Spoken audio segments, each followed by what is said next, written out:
சாலை விரிவாக்க பணிக்காக வெட்டப்படும் மரங்களை வேருடன் பிடுங்கி எடுத்து வேறு இடத்தில் நட்டு வரும் தனியார் நிறுவனத்திற்கு பொதுமக்கள் பாராட்டு தெரிவித்து வருகின்றனர். சென்னை கிழக்கு கடற்கரை சாலை நீலாங்கரை முதல் அக்கரை பகுதி வரை சாலை விரிவாக்க பணி மற்றும் மழைநீர் வடிகால்வாய் பணிகள் நடைபெற்று வருகிறது. இதனால் சாலை ஓரத்தில் உள்ள ஆயிரக்கணக்கான மரங்கள் வெட்டப்பட்டு வருகிறது. இயற்கை சூழலை பாதுகாத்து மரங்கள் வெட்டுவதை தவிர்த்து மரங்களை பாதுகாக்கும் தனியார் அமைப்பு சாலையோரத்தில் உள்ள மரங்களை வேருடன் பிடுங்கி பத்திரமாக மீட்டு ஏரி, குளங்கள், பூங்கா போன்ற பகுதிகளில் நட்டு வைத்து வருகின்றனர்.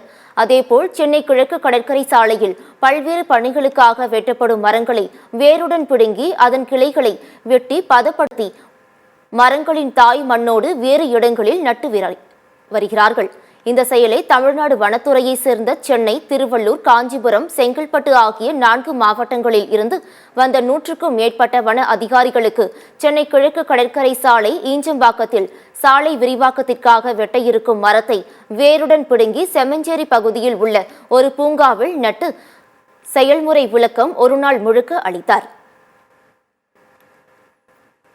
ஈசிஆர் சாலையில் நீலாங்கரையிலிருந்து அக்கறை வரைக்குமான சாலை விரிவாக்க பணிகளுக்காக ஒரு 97 மரங்களை மறுநடவு செய்கிற பணியில் உள்ள நிகழ்வு தான் இது. இந்த பணியில் வந்து குறிப்பாக ஆலமரம், அரச மரம், வேப்ப மரம், புங்க மரம், அப்புறம் வந்து வாகை மரம், இது போன்ற நம்ம மண்ணின் மரங்களை மறுநடவு செஞ்சிட்ருக்கோம். இன்றைக்கி பண்ணின மரம் வந்து மகிழ மரம் அப்படின்ற ஒரு மரம்.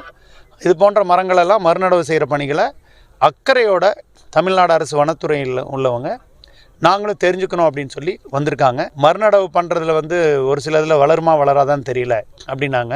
அதுக்காக நாங்கள் மறுநடவு செஞ்சு இதுக்கு முன்னாடி வச்சுருக்கிற மரங்களையும் வந்து பார்த்துட்டு அது வளர்ந்துருக்கிறத பார்த்து ரொம்ப மகிழ்ச்சி அடைஞ்சாங்க.